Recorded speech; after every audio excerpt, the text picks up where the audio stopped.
All right, welcome back to the channel. It's your boy Fanon, and in this video, we're going to talk about the 147 and 154 pound division, where Errol Spence Jr. signals he may be interested in a fight at 154, and also we will tell you now what the real super fight is in boxing that could be coming up and hopefully coming up within the next year or so. Let's talk about that in this video.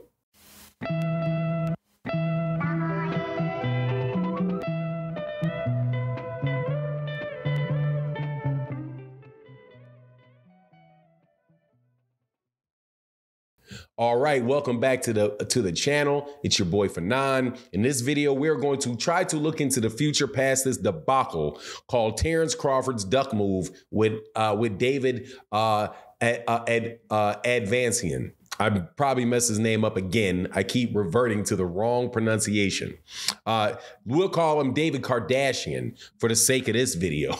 And I'm biting off somebody, the very, very funny guy, man. I remember Tone the Star, I think his name is. Please forgive me. They called him David Kardashian. That debacle of a fight. And that is Errol Spence Jr. saying that he is open, or implying that he is open to a fight with Sebastian Fundura. Now, before I get into that, let me welcome you back to the channel. If you are new to the channel, welcome to the channel. Please make sure you hit that subscribe button, hit the like button, so you can hit that bell icon so you can be notified of when we release more videos. If you are a longtime subscriber and supporter of the channel, thank you so much for your continued support. It really, really does mean a lot to the channel. Thank you to guys like John Bowie, guys like Mike Kirkland, and they come through with the Super Chat and the Cash App. Thank you guys very, very much. You can also support on Super Thanks, which is below this video. A little heart with the $sign, because, you know, people that produce contents on a daily basis, that really is how we're able to continue to do it. So would be appreciated. All right, let's get into this, man. So we got to move on past this Terence Crawford, Errol Spence Jr. bout, and I mean move past it permanently. Because after what Terence Crawford pulled, and I'm not pulling any short stops on this, man. I've decided for this particular deal, I'm not going to ride the fence. I'm just going to tell you flat out what I think the situation is. Looks to me like Terence Crawford doesn't want to risk it against Errol Spence Jr. for whatever reason. That he doesn't think he can win, that he's just generally is not going to give Errol the chance. I don't know what this situation is. Do not want to get inside of that man's mind. All I know is the way that his team and the way that this situation and other people who are clearly have business relationships with him have behaved over the last month or so has put such a foul taste in my mouth that I just don't think that Terence Crawford, that Errol Spence Jr. would do business with him if he feels any way like many rational people would feel about the circumstances, right? So what is next? Now, there is a member of the boxing media, goes by the name of Alan Dawson. Shout out to Alan Dawson, who's on Twitter. You should follow him on Twitter. He had put out a tweet that said Errol Spence versus Fundura next, and word is that Errol Spence Jr. liked the comment, right? So it was like, okay, what am I gonna do now that I got to move up? Because Errol also said, look, man, I've been at this weight class at 147 pounds for a long time, or he said specifically, I've been there for a decade. This is not easy, and it is not fun to maintain this weight. So, you know, I don't know, man, I may have to move up, right? As in, look, dude, I tried my best to fight Terence Crawford. I wanted to get the undisputed title. This dude had done all kind of stuff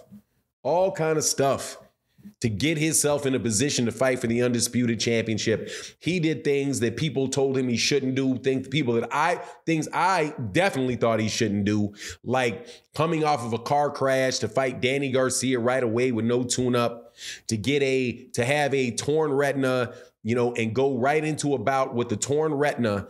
After he gets a torn retina, go right into a bout with Yordenis Ugas so he can collect the third belt. The man literally had to go over to the UK to get a shot at the first belt, right? There's like literally nobody in boxing that's had a harder route to get 3 belts than him, while you got other people who get, and this is no knock on them, but get undisputed in a tournament where everything is set up for him, or is able to get, undisputed because somebody else, because somebody, like, take, for example, Lomachenko. Lomachenko gets his hands on, what did he get his hands on? 3 belts, right? And then Teofimo Lopez comes with the IBF to become undisputed, and after fighting for 1 belt, right, is able to get that. Errol, to be able to get to an undisputed fight, did a lot. And so Ennis has been years with him in that weight class. Also, the way that bout took place, the way that fight fell apart, I don't see how you can have any faith whatsoever that they're going to actually make that fight, man. This thing with Terence Crawford looks like it is just, okay, I'm going to have one last fight for my fans in Omaha, Nebraska, sell out a stadium in Omaha, Nebraska, and call it a day. Because I don't know where he's going to go after that. Now, Steven Espinoza did say on Chicken Talk that he was hopeful that, that people could, still get back in the room. But he's like, look, this is way too early. Feelings are way too raw, to talk about that particular circumstance. I think that it, beyond the raw feelings related to it, that Errol Spence Jr. and anybody else in that camp would be silly to go back in a negotiation with them, because you're going to wind up having it happen again. You can wind up having that happen again, where somebody leverages your talks. You're in a legitimate conversation, seriously trying to make something happen, and this person is using your conversation to leverage a deal with somebody else and walk away with you at the end of it and not give you any forewarning, so that maybe you also can know that, hey, man, maybe I need to be using this as leverage to get another bout, right? Errol Spence Jr. cannot probably get another super fight unless he goes to 154 or he's able to somehow get his hands on Canelo. But anyway, moving up, he said he'd be willing to move up to 100. He implied, rather, that he would be willing to go to 140 and fight Sebastian Fundura, right? He's more than likely not going to be able to, he's not going to fight Jermell, because Jermell said he wouldn't do it. But however, the real fight, the real super fight that I think could eventually take place if Errol sticks around in the sport that long is with Jaron Ennis. And see, now, unlike Errol, who's going to go to 154, Jaron Ennis is going to be right there at 147 pounds. And I'm going to tell you, man, my new call is this. Terence, you blew that fight with Errol, take that fight with Jaron. And if Jaron gets his hands on a belt and you don't fight Jaron, dude, that is just a verbal duck. And I know he's going to wind up walking off into the sunset and never fighting him. But I'm telling you, man, Terence Crawford thinking he's a surefire Hall of Famer, man. Not after this move. Because, man, dude, come on, man. You haven't fought anybody in years. Matter of fact, you haven't fought it. I don't think Terence Crawford has had a legitimate hard fight on paper ever. The only one that people would point to is Yuriorkis Gamboa. And in hindsight, that does not look very good, because he was moving up from 126 to 135 with a guy that was probably already weighing in over the welterweight limit. And then what happened to Yuriorkis Gamboa for the rest of his career? That win did not particularly age well. But anyway, it is what it is. Like I said, man, I'm still hot about this, but it is what it is. You let me know what you think in the comment section. Bring on Boots and Crawford is my new call. And with that, I'm out. Peace.